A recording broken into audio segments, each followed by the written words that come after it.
Pass පොලිස්කාරයට sir කියන්න එපා. කරුවලගස්වල අලවත්ත නිලධාරීන් අතරින් ඔබ උතුම් මහත්තයෙක්. ඔබේ සිනහව ගොඩක් ඔබේ නිහතමානී බව පෙන්වනවා. 225 කරපු වැඩෙන් පොලිසියත් ජනතාවත් දුක් විඳිනවා. රාජ්‍ය නිලධාරීන්ට පොලිමේ ඉන්න වෙනම වේලාවක් නැහැ. පොලිසියටත් එහෙමයි. ඒ අයට තැනක් දෙන්න ඕන. බඩදරු අම්මව පොලිම්වල තියන්න එපා. ඔය බොරුවට කෑ ගහන්නේ වැරදි කරන නියම. ආමි එකට පොලිසියට බනින්න එපා. එයාලා නෙවෙයි තෙල් දෙන්න ඕන. මේක ආණ්ඩුව කරන්න ඕන එකක් මොකක්ද හුත්තෝ කතා කළොත් ගෙම ඉල්ලනවා. ඔය බොරු චණ්ඩි උන්ව අල්ලලා කූඩුවට දාන්න ඕන. මුදෙන පිරවුම්හල් අසල දිනපතා දකින්නට ඇත්තේ නිබු පොලිමය. ඒ පොලිම් අතරින් බොහෝ පිරිස් විවිධ වූ අයිතිවාසිකම් ඉදිරිපත් කරමින් ඉන්ධන පොලිමෙන් බැහැරවීම ඉන්ධන ලබා ගැනීම සිදු කරති. නමුත් එවැනි අවස්ථාවල විශාල පිරිස් කිලෝමීටර ගණන් දුර සිට පොලිමේ ඉන්ධන ගැනීමට පැමිණෙති. රාජ්‍ය නිලධාරීන් රෝගීන් ලැබෙන මෝවරුන් පොලිම් නොසලකා ඉන්ධන ලබා ගැනීමට පැමිණෙති. එවන් අවස්ථාවල පොලිසිය හා මහජනයා අතර විවිධ ආකාරයෙන් ගැටුම් ඇති වෙයි. පොලිම්වල නොතබා ඉන්ධන ලබා දිය යුතු අය ගැන සලකා බලා ඒ අයට පොලිමෙන් පිටතින් පැමිණ ඉන්ධන ලබා ගැනීමට පොලිසිය පහසුකම් සපයති. මෙවැනි අවස්ථා සමාජගත කිරීමේදී ජනතාවගේ විවිධ අදහස් දැක ගන්නට ලැබේ. එහිදී සාමාන්‍ය ජනතාව පොලිසියට පමණක් නොව ඉන්ධන පොලිම්වල ඉන්න අයටද දෝෂාරෝපණය කරති.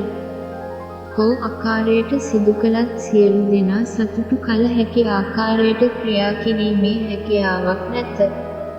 කෙනෙකුට හොඳ වෙනකොට තව කෙනෙකුට නරක වීම එයට හේතුවයි. එවන් තත්වයක් තුළ ජනතා අදහස් සමාජය ගත කිරීම සුදුසුයයි සිතා මෙම වීඩියෝ එක සකස් කෙරිමි. හැම කෙනාටම බනිනවා, පොලිමේ ඉන්න අයටත් බනිනවා, පොලිසියටත් බනිනවා, රාජ්‍ය නිලධාරීන්ටත් බනිනවා, බඩදරු අම්මටත් බනිනවා, මූ රජයට කඩේ යනවා. වැරදි කරන එවුන් හොඳයි අනිත් අය වැරදි. ඇවිල්ලා තියෙන්නේ අම්මා කෙනෙකුගේ බඩින් නෙවෙයි. මුන් මහ කාලකන්ණු. බඩදරු අම්මලාට පොඩි ළමයි අරගෙන එන අයට ප්‍රමුඛත්වය දෙන්න ඕන. අනික මෙයාලට වගේ ආරක්ෂක අංශ රාජ්‍ය සේවකයාට මේ පොලිමේ ඉන්න වෙනම නිවාඩුවක් නැහැ. මේ අයට ඉඩක් දෙන්න ඕනි. මේ මිනිස්සයා ආත්මාර්ථකාමී මිනිස්සෙක්. කවදාවත් සිස්ටම් චේන්ජ් වෙන්නේ නැහැ. හැම තැනම හොරු ඉන්නේ. මේ වගේ උන්ට දැකපු තැන ගහපල්ල. මුන්ගේ පම්පෝරිය අහිංසක මිනිස්සු බඩගින්නේ. අටවන ජනාධිපතිය පාර්ලිමේන්තුවේ හරක් නඩත්තු කරනවා. කටු සූපන බල්ලෝ අහිංසක මිනිස්සුන්ට පාට් දානවා. අටපාස් මුන්ට සර් කියන්න එපා යකෝ. බටලන්දේ ආවට පස්සේ මුන්ගේ ලොකු වැඩ. අර එක මිනිහෙක්ව ඇදගෙන ගියා. මේ මෝඩ මිනිස්සු කිසිම සද්දයක් නැහැ. පොලිස් බල්ලාගේ රෙස්පෙක්ට් එක. අහිංසක මිනිස්සුන්ට කතා කරන රෙස්පෙක්ට් එක. ලොකු මිටිය කඩනකොට කැරි බල්ලෝ බලන් ඉන්නවා. අපේ බදු සල්ලි වලින් පඩි ගන්න පොලිස් පරහැත්ත. අපිටම කෙලින්න එනවා. යකෝ ඔය තක්කනි පොලිසියට සර් කියන්න එපා. අසිරණ මිනිස්සු. පොලිස් නිකයන් පොලිසිය කරන්නේ රනින් කියන එක.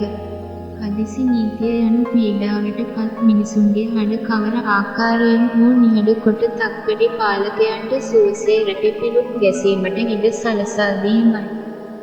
පොලිසිය හමුදාවට බනින්නේ පොලිම පනින මුවයි.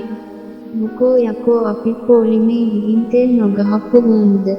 පොලිම පනින අපතේ චණ්ඩි නිසයි අපට කරදර. මේ විදිහට දුකට කාලකන්ණි රාජපක්ෂ පවුලට හෙන ගහන්න ඕනේ. සැප විඳිනවා. උන්ට ඡන්දේ දීපෝ උන් නොවිදිනා දුක් විඳිනවා. පොලිසිය හරීම අසරණයි. 225 ගුණ බල්ලන්ගේ රාජ්‍යස්නේ පොලිසිය අසරණ කරලා ජනතාවත් අසරණ කරලා. ඔව් අම්මා මොකද යකෝ මෙහෙම? මොන පොලිමකවත් මෙහෙම නැහැ. සල්ලි දීලා ගන්න තෙල් ටිකට මිනිස්සු කන කට්ටක්. ඇත්තටම පිළිවෙලක් හදාගෙන එන්න අනේ රණ්ඩු නොකර. බලපියම් පාර්ලිමේන්තුවේ 225 මේවා උබලා හොරා කාපු නිසා තමා ජනතාව මේ දුක් විඳින්නේ. රජයේ සේවකයෝ කියන්නේ වැඩි හරියක් ඉන්නේ පින්පඩිකාරයෝ. ඒ ඔෆිස් එකකට ගිහින් බලන්න. උන් කියක් කනේ තියන් ඉන්නවද කියක් නිදිද කියලා. දේශපාලන පත්විම් අරගෙන රට කාපු නැති කරේ. රනිල් තමයි හොඳටම කළේ. රනියව පරද්දක උන්ගෙන් පලි ගනින් රනිලු. ගහපිය දඟබලු දාලා ඔලු පැලෙන්න. බට ලන්දේගේ බට ටික ගෙනල්ල මේ වගේ පෝලිම් හරියට හදලා තෙල් ටික දුන්නනම්. පෝලිම් පැනලා ඇවිල්ලා ගමේ චණ්ඩි තෙල් ගහන්නේ නැහැ. දිනු අභිමානය රැකගනිමු. අරගලයට තව තවත් යෝධ ශක්තිය. කරුවලගසව පොලිසිය අනෙක් අයට හොඳම ආදර්ශයක්. මොකක්ද මා මගුවනම තෙල් ඕනි නෑ. වෙයින් යනවා රජයේ නිලධාරියෙක් කියනවා. ඔන්න නියම නිලධාරි. ආදරේ ගෞරවය ලැබෙන ඔබතුමාලා පොලිසියේ ඉහළම තනතුරු වලට සුදුසුයයි. ජීව අලවත්ත පොලිස් ස්ථානාධිපතිතුමනි. ඔබ රටටම පෑලු සොඳුරු මිනිසෙක්. මේ හොර නඩේ රටේ සම්පත් පිටරටියන්ට විකුණා. තමන්ගේ පුද්ගලික වත්කම් වැඩි කර චීන සීබේල්ට එකට පාර කපා BJP වැනි ඉන්දියන් දේශපාලන පක්ෂ රට තුළ රිංගවා. දැන් කනවෝ කියා රාජ්‍ය ආරක්ෂාව මුවාවෙන්. රාජ්‍ය මර්ධනය හරහා තමන්ගේ බලය රැකගන්න අහිංසක ජනතාව තලා පෙළනවා. එපමණක් නොව මුළු ජාත්‍යන්තරයම රවටන්න උත්සාහ කළා. එහෙත් දැන් එය අසාර්ථක වෙලා. බුදුදහමට අනුව රජකම් කළත් කලකම් පළදෙනවා. ඒ තමා අවිහිංසාවාදය. සමහර නිලධාරි කරන ජරා වැඩ නිසා මෙවැනි හොඳ උසස් නිලධාරිනුත් අපහාසයට ලක් වෙනවා. ඒ වගේ නිලධාරින්ට අපි ගරු කරනවා වරදින්නේ නෑ කවදාවත් එතුමාට. රත්තරන් අම්මා කෙනෙකුගෙන් කිරි බීපු මහ පොළොවට ණය නැති. ඔබ වෙන්නුම් තමයි කවද නමුත් රට හදන්නේ සොයුර. මොන මුත්තක්ද ඒ කියන්නේ? අනෙක් නිලධාරීන්ද මෙතුමාව ආදර්ශයට ගන්න. එතුමාගේ මුහුණ දැක්කත් ප්‍රසන්නයි. අනෙක් නිලධාරී මහතුන්ටත් අපගේ ස්තුතිය පුද කළ යුතුමයි.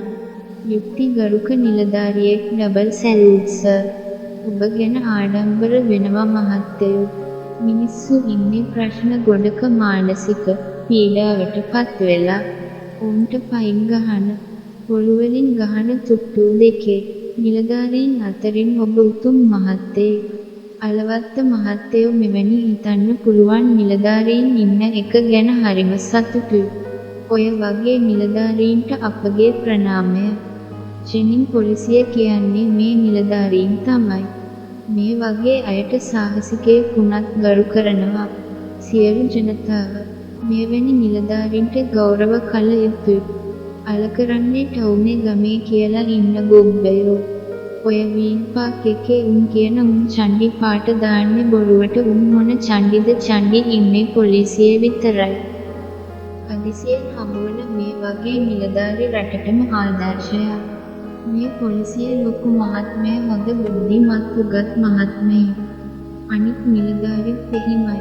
ඔයාලගේ සේවය නම් අති විශිෂ්ටයි. අවංක සේවය හැමදාම පවත්වාගෙන යන්න. කරුවලගසව පොලිසිය ලොකු මහත්තයට වචනයක් නොලියම බෑ. ඔබතුමාගේ සිනහව දැක්කම හිතට දැනෙන හැඟීම විස්තර කරන්න වචන නෑ. ඔබ නීතිගරුක මහත්මයෙක් වෙනකොට බලන්නකෝ ඔබගේ යටත් නිලධාරීන් ඉබේම මනුස්සත්වයෙන් පිරුණු නීතිගරුක ගුණගරුක තෙතමනයක් ඇති නිලධාරීන් වෙලා තියෙන හැටි. ඒකනේ මුල හොඳ නම් අග ගැන හොයන්න දෙයක් නෑ කියන්නේ.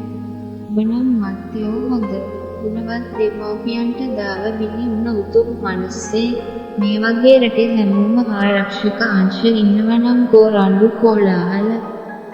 පාරේ වැටිලා හිටියත් කෙල ගහලා යන මට්ටමේ මිනිසුන්ට ආරක්ෂක අංශ එපා වෙලා ඉන්න අවධියක ඔබතුමාවගේ නිලධාරියෙක්ගේ පය හොදන්නත් දෙපා වදින්නත් අපේ රට වෙසියන් සූදානම් බව මම ආඩම්බරයෙන් කියන්න කැමතියි. ඔබතුමාව සියලු දෙවියන් බුදුන් රැක දෙන්න ඕන. වනසිව්පාවුන් මැද දෙවි දේවතාවුන් ඉන්නවා. වනසිව්පාවුන් මැද දෙවි දේවතාවුන් ඉන්නවා ඔබ එවන් කෙනෙකි. මිනිසුන් මහත්තයා කියලා කට පුරාම කියනවා. මොකද ඔබට මහත්මා ගුණ ඇති නිසා. ඒක බලෙන් ගන්න බැහැ. ඔබ දුක හඳුනන මිනිසෙකි. මිනිස්සු හුඟක් ඉන්න තැන්වල ලොකු පිට්ටනියක් වගේ ලොකු තෑනක සිත්තුන යට හතරක් එක පෙළට තිබුණා නම් මේ වගේ පිළිවෙලකට ඉන්ධන දෙන එක කරන්න පහසු වේවි. පොලිසියට බනින්න එපා. තෙල් නැත්තම් එයාලට දෙන්න. විදිහකුත් නෑනේ. ඒගොල්ලෝ ඔයාලට වරදක් කළොත් කතා කරන්න. සමහරු හරක් පොලිසියේ ඉන්නවා ගොඩක් නිලධාරීන් හොඳයි. හොඳ අම්මගේ තාත්තගේ දරුවෝ ඉන්නවා. පොලිස් සේවයේ යෙදිලා. ඒගොල්ලෝ සාමකාමීව කිව්වොත් අපි අහමු. ඒක අපේ රටේ නීතිය. අපි හැමෝටම අවශ්‍යතාවයක තියෙනවා. නමුත් ඒක රජයේ කල්පනා කළ යුතුයි. මමත් මීට පෙර දිනක දැක්ක ප්‍රශ්න ඇති නොවන ලෙස ස්වදේශීය ලෙස පොලිසිය කටයුතු කරනවා.